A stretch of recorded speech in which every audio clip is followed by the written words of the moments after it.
Good morning and welcome to Health Matters with the Medicine Center Pharmacy. I'm your pharmacist, Paul White. We're very glad you joined us. Before we begin, I'd like to thank our sponsor, Aultman Health System.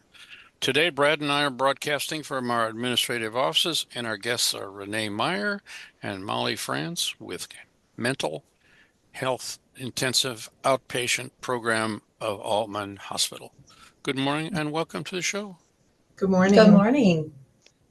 We'd like to remind our listeners our program today will also be available on our podcast. You can look for that in your favorite podcast app by searching for Health Matters with the Medicine Center Pharmacy.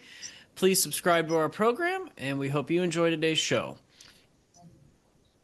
So, Renee Meyer is a licensed professional clinical counselor. Tell us about yourself and your position. Okay, so I am part of the Aultman Hospital's intensive outpatient program, and I'm a licensed professional clinical counselor. And I've been here for quite a few years. And prior to this, I worked on the inpatient unit when Aultman Hospital had their inpatient unit. And I've done case management, and I've had supervisory position doing that. But I've been here for quite a while now, and I think this is probably the best position that I could have. I really like what we do. Okay. Molly France is a licensed professional counselor. Tell us about yourself and your position with the outpatient program. Yes, so I am a licensed professional counselor as well as a licensed professional art therapist. And I have had many years of experience working both with adults and children in the mental health field. I've had community-based mental health, private practice, hospital-based, as well as many different experiences through art therapy. And I would agree with Renee that this position by far in the intensive outpatient program has been one of my favorites, but also the most rewarding, and really has tapped into our strengths for the two of us combined to create this incredible program for our community. Okay. All right. Well, Molly, what is IOP, or the Intensive Outpatient Program? Right. So IOP, as abbreviated, or the Intensive Outpatient Program, this is a level of care considered a higher level of care. Typically in the field of counseling or mental health, one may see an individual counselor, that is one level. And sometimes though, when symptoms worsen, or get to a level where they might need more than an individual counselor, they can be referred to IOP. This is that level of care that's right before inpatient, but it also can be a step down for anybody who's coming out of inpatient as well. It's where folks can come in and receive counseling on a more intensive level that might need a little bit more than what they might be getting from one-on-one counseling. Interesting. So May is Mental Health Awareness Month. What do you think is important to remind the listeners today about taking care of their mental health? You want this one? Sure. I don't think we think about our mental health all that much until it gets problematic, till it starts disrupting our lives. And it's really important to take care of our mental health every day, and not wait until it does become problematic or severe, which is what Molly was talking about. That's when our program comes into play. But taking care of one's mental health can be something so simple as having alone time, having some quiet time, knowing where your limits are at work, being able to talk to yourself about what your limits are, being able to ask for help, even if it's just on an everyday basis, being able to say no, or not right now, but taking care of one's hygiene, is, that can be considered personal time and also self-care. And that's one of the things that people, when things start getting really stressful, we start taking shortcuts and cutting things out that are really absolutely helpful. So just every day, ask yourself, how would I like to feel today? And how can I help myself to get there? Mhm. How does a person know if they need more than a counselor? Hmm. So, as I mentioned earlier in a little bit more detail about what IOP is all about, anytime that your symptoms, as Renee was starting to talk about, when we start to notice things are becoming problematic, or our symptoms are starting to impact our functioning, or our day-to-day lives, so to say, how we want to live. And sometimes we need more than an individual counselor, more than that once a week or once every other week. And if you start to notice that I'm needing to call and ask my counselor, hey, can you squeeze me in another session this week? Or if your relationships, you might be calling off work, or you might be leaving work early due to having a hard time regulating or having a hard time managing emotions while at work. Concentration and focus are really in a decline.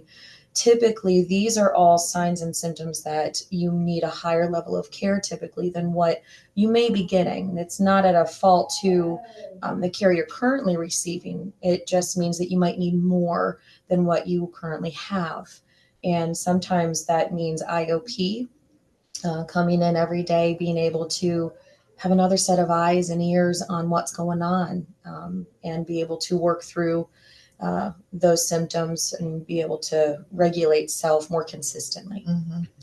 Oftentimes there's a focus on the problem, Mm-hmm. and which just sort of raises emotions, and then we stop being able to think clearly, and we're not able to work on solution focused. And so that's one of the things that we find people are struggling with before they come in. Mm-hmm. So, can you tell us about your intensive outpatient program at Aultman Hospital? Mm-hmm. Okay. So, Altman's IOP, Intensive Outpatient Program, the reason why it's called intensive is because we run Monday through Friday. We start at 8:30 in the morning, and we get them out right at 12. But Monday through Friday, and because of that intensity level, the program is really only on the average of about 12 or 13 days. But again, that's because we have them every day, and we focus on alleviation of symptoms, and symptoms we consider thoughts, emotions, behaviors. And while they're in the program, we're very skills based, so we have very applicable skills. That what we tell people is that the skills don't keep life from happening, but they help us maneuver through what's happening in a more purposeful, confident way. And because as adults, we have a lot of things that happen, and it would be nice if one thing happened at a time, but it doesn't. And so sometimes it can get to the point it's like, what am I supposed to do with all of this? But while they're in the program too, they would see our psychiatrist, and which, as I think Molly said earlier, it's another set of eyes and ears on their symptoms. Not everybody's on medication when they come in, but it is nice to have, a psychiatrist, which is a medical doctor with specialized training, Mm-hmm. there to sort of help them navigate through this, to answer any kind of questions, concerns about medications and symptoms. So, Hmm. Okay, our first break is here, correct, Brad? Yep. It's time for our first break. You're listening to Health Matters with the Medicine Center Pharmacy. Welcome back to Health Matters with the Medicine Center Pharmacy. Stop in or schedule your pneumonia, Tdap, or shingles vaccine online at medshoprx.com. All right. If a person's already gone through group therapy or an IOP before, could they benefit from participating again? yeah, actually, it doesn't happen that often with ours, but it does happen sometimes. Mm-hmm. Sometimes there's been a period of time since the last time they went through a program. Sometimes a person's situation out, at home has changed, and they've got a lot of acute or chronic stressors, and some of those can be physical stressors, pain, things that our spouses or significant others or children go through that is causing us as a caregiver to really struggle. So it's not a reflection on the fact that they failed, by coming back. It's a reflection of their life has changed, and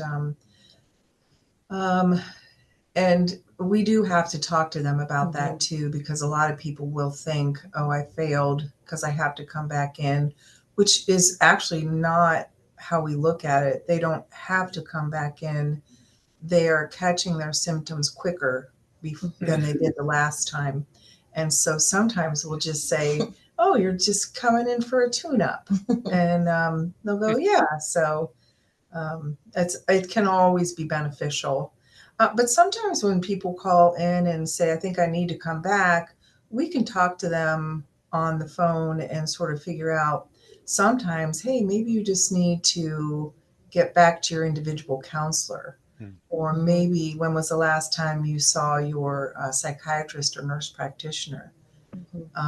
So it may not be that they need to come back, but it's an option. Okay. What modalities or therapies in your program do you base your practice on? So we have quite a few. Primary would probably be cognitive behavioral therapy, or CBT. This is an evidence-based therapy, and it's what most of our skills in our program are based off of. We also have dialectical behavior therapy, or DBT. Some of those skills are intermingled with the CBT ones. We have acceptance and commitment therapy as well as expressive art therapy, as well as brief solution focused therapy. So we have a wide range of ways that we help, or at least provide opportunities for patients to grasp different concepts and skills, because not everybody learns in the same way. Not everybody connects to the skills on the same level. So having many different options for support and ways to learn how to manage and maneuver through life is a great option to have. The problem, or the thing that somebody struggles with a lot when they first come in, is accepting where their life is at this point and what they're struggling with, and then how do I adapt to that? So that's we have a lot of, like Molly said, a lot of different ways we can help them through that. Interesting.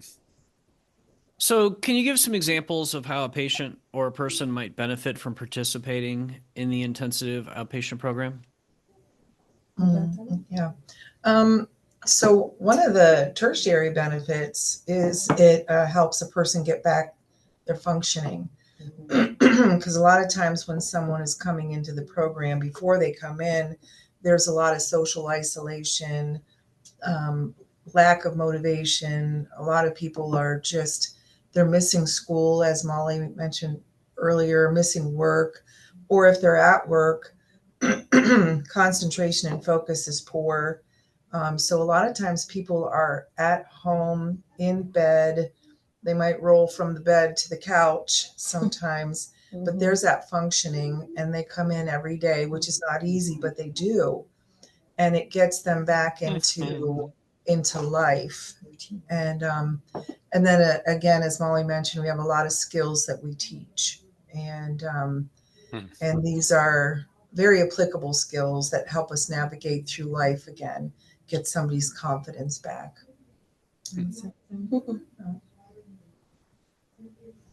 So if a person has already done group therapy or intensive outpatient program before, could they benefit from participating again? So, as Renee mentioned earlier, they would benefit. And sometimes when they call in and they're not sure, we'll go with them over the phone over what's going on recently. Does it warrant coming in again? Sometimes they think they need IOP again, or they might need another referral to perhaps a different similar support. So if it's group therapy or DBT. if it's DBT, because we also have access to other referral sources and groups such as DBT, that they may not need IOP intensively again every day, but DBT is, for example, a once a week group. So we have the opportunity to discuss with them what would best meet their needs. And sometimes it is IOP again, and they can benefit from it. But that also means, and Renee, I don't know if mentioned earlier, but even when they come in for that tune-up, if they would repeat our program or another IOP, it's typically not as long sometimes that they're with us. As Renee mentioned earlier, the average time somebody's usually an IOP is about 12 to 13 days. But if somebody comes back to the program after already doing it before, we sometimes find them not here as long as that 12 to 13 days. Sometimes they're here maybe 7 to 8, or maybe a range in between. That average length of time shifts a little bit because they may only need that tune up, or once they do a couple of days, they realize they're actually catching it, like Renee said, a lot faster than they had been before. So they're able to bounce back a lot sooner, which is really helpful. We do have something called pathways too. So even though we only have them in the IOP program for about 12, 13 days, we have something called pathways, and that's a follow-up group. And so anyone who completes the program, graduates, as we say, we set them up for these follow-up groups, also facilitated by us. Part of the program is like a step down. Mm-hmm. And that is once a week for 90 minutes. So we don't just go from every day to nothing. It's once a week, 90 minutes. And it usually, we have them spaced out over 2 months, which helps somebody continue using those skills, check in on themselves and with us, and help support that knowledge that they garnered while they were in here. So, what are the services in your program? So earlier, Renee mentioned that there is a psychiatrist. So that is that medical professional, specially trained, that would see them while they're engaged in the program, as well as they would receive group therapy, which is what the IOP program is predominantly based off of, is group therapy. However, they also would receive individual counseling while they're with us. So they would meet with us for a few individual sessions throughout their time, but they can always request more individual sessions as well as time progresses if they feel the need for it. Now, in addition to that, we also offer sometimes family support sessions. So we have family members of patients who sometimes call in with questions, concerns, and are also in need of additional supports that we can offer to them as well. So we've had family members come in where we sit down either with them individually as the family member, or sometimes as a family session with the patient included as well, to just offer our support, empathy, compassion, with reflective listening most of the time, just to kind of see, hey, how can we help meet the needs of all involved? Because typically when somebody's coming to IOP, whether they're prompted by a medical professional or by family members, oftentimes our support systems desperately want to help.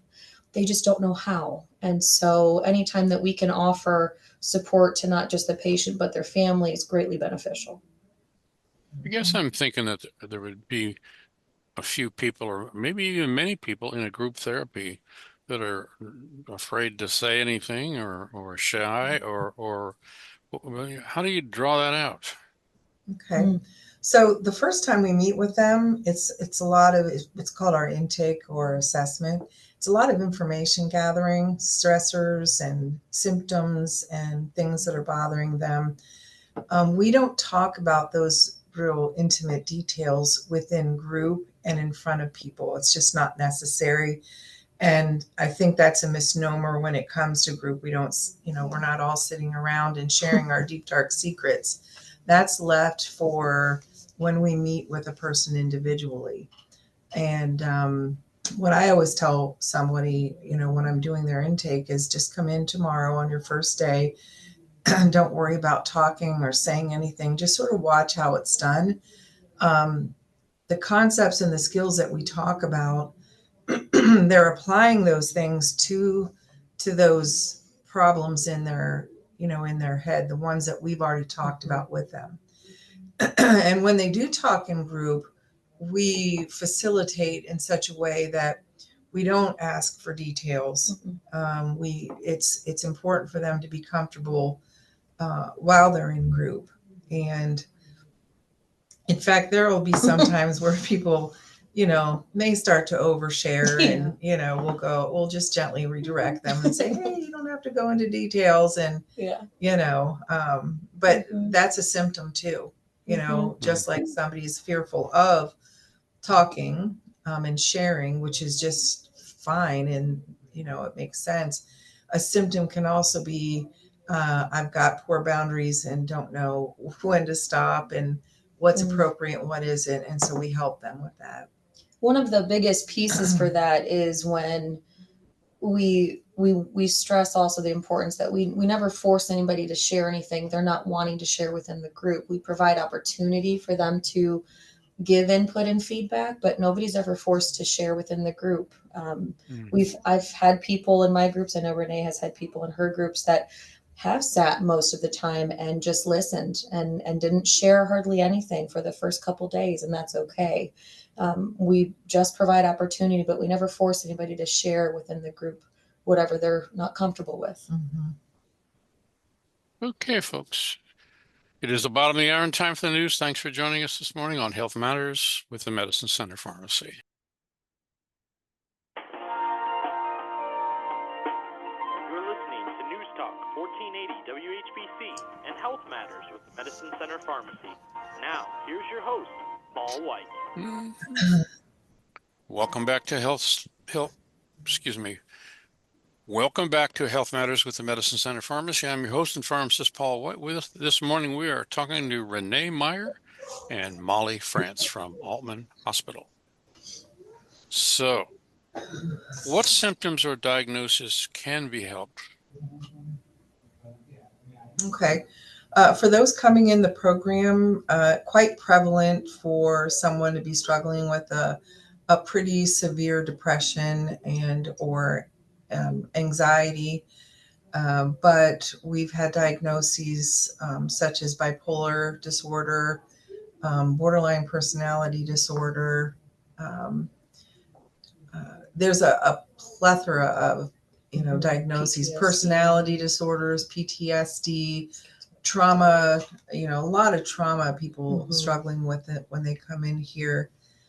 And the diagnoses matter to a certain extent, but really we target the symptoms, and there's a lot of overlapping symptoms within those numerous diagnoses.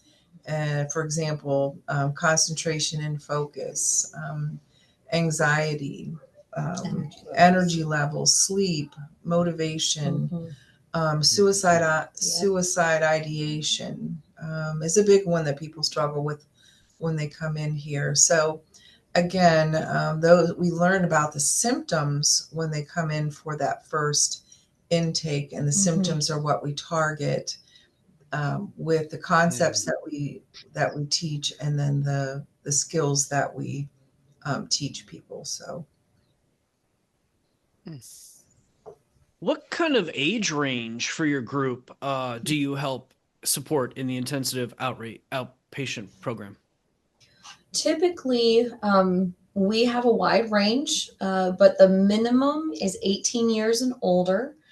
But what we have found is that when we have a group dynamic, is what we reference, the group as a whole, when we have a variety of ages in there, as young as 18. I think our eldest was 92, 93 in the program. So there is never a time where change isn't possible. So age is no limit when it comes to wanting to feel better. And so when coming to our program, we request at least 18 years and older, but we've had usually a wide range in between. That makes it sort of cool too, because having different generations in here. So if a young person is coming in and they're struggling with relationships with parents, here is a parent now who was probably in there also struggling with their relationship with the child.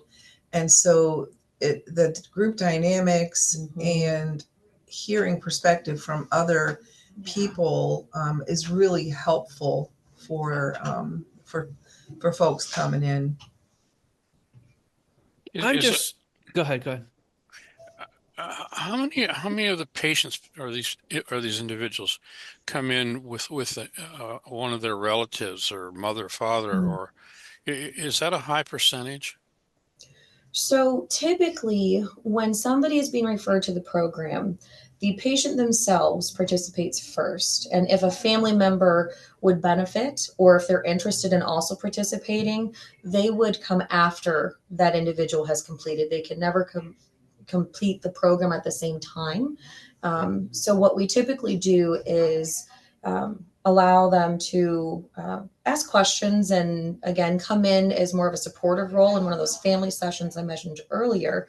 But we have seen many times where parents and children, siblings, relatives will come back to back. After one completes the program, we slide the next family member in, and we've done that before.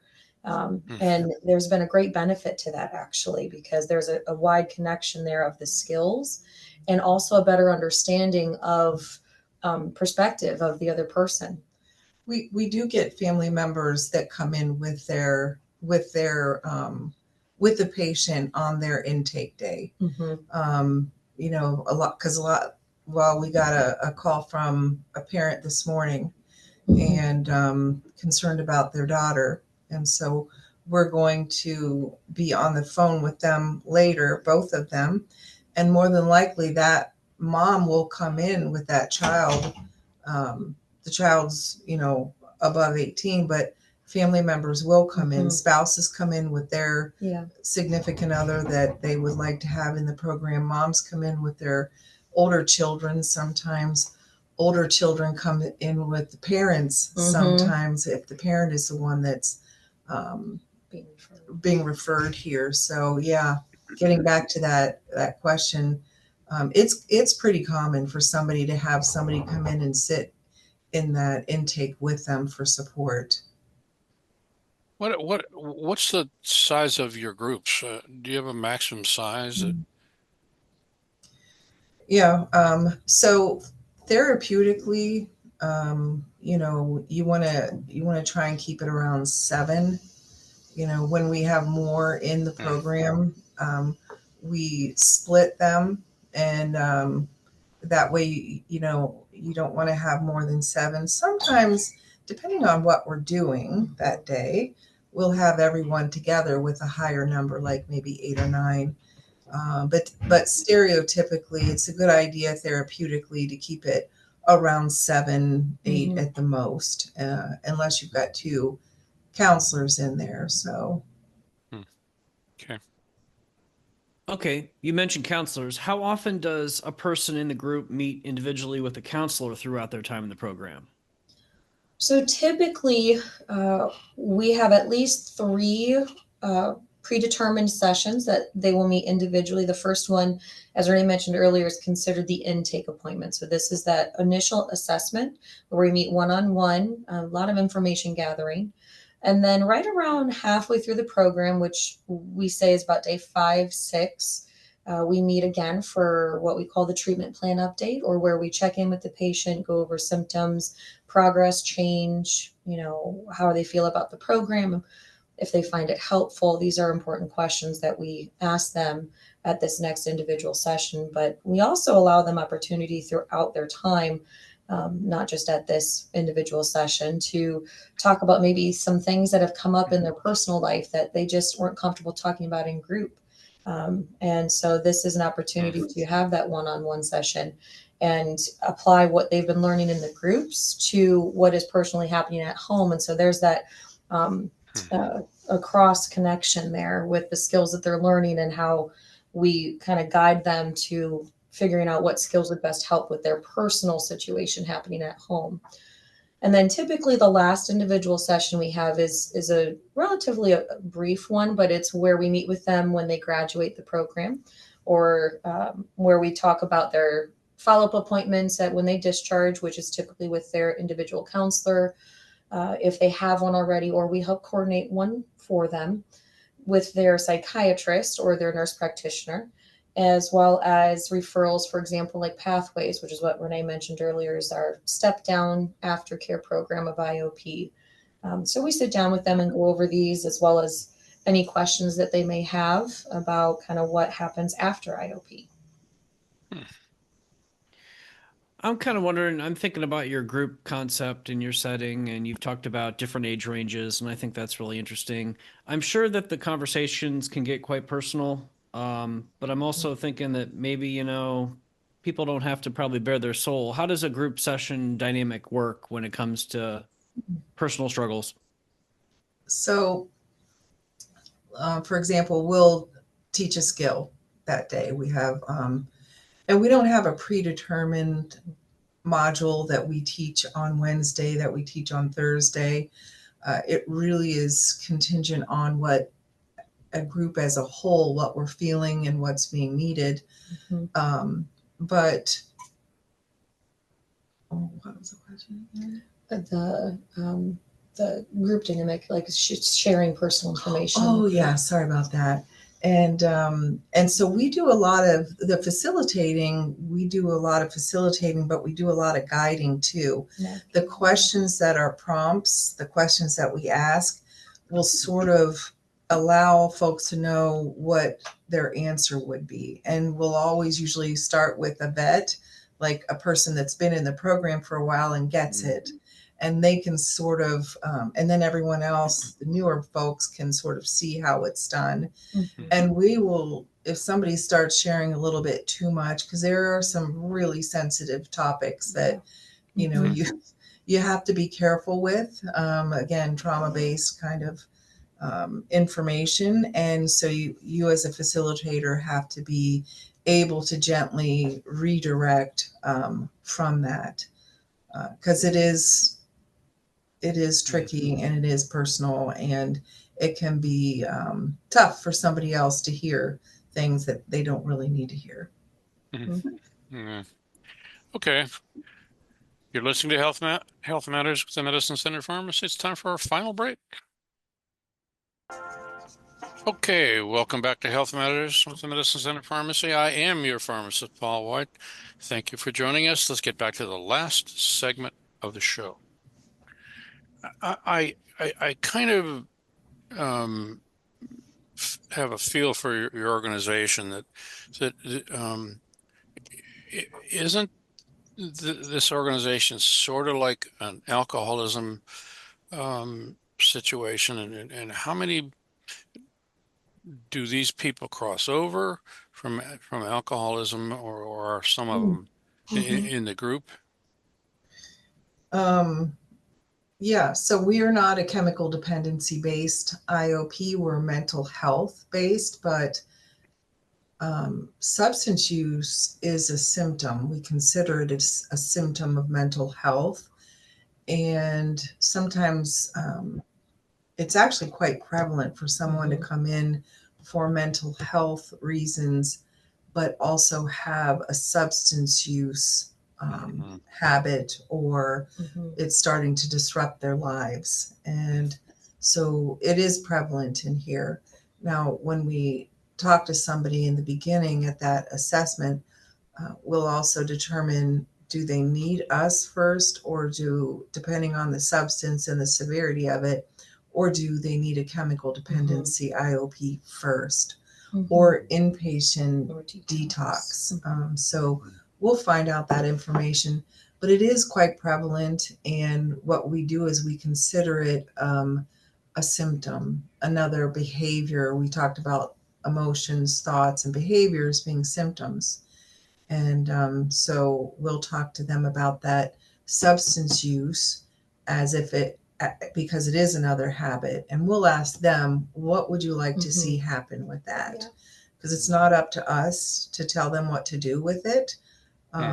They're independent adults coming in, and the biggest thing we want to do is empower somebody and make sure that they understand that this is these are their goals. This is their life that they want to cultivate. So, but it is prevalent. Mhm. We may have touched about this before, but how involved are family members in the care while in the program? So family members can be involved as much as not just the patient wants, but we've also had family members call in to just share concerns that they may have had while patients are participating in the program. But typically, what we do is the patient coming into the program is, yes, our priority, and somebody that we have our focus on, but the family support system is just as important to offer supports to. Mhm. And so sometimes family members, as Renee mentioned, will come in for the intake or will ask, hey, can you meet with me? I have some concerns. Can we talk on the phone?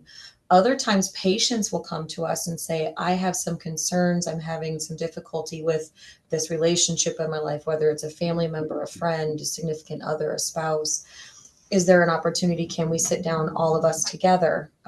And so we've had many different avenues we've explored with family members and support systems, but typically family involvement, we offer as much support and encouragement as we can with the patient in mind as primary, in terms of not for focus and making sure that how to best meet their needs takes precedence.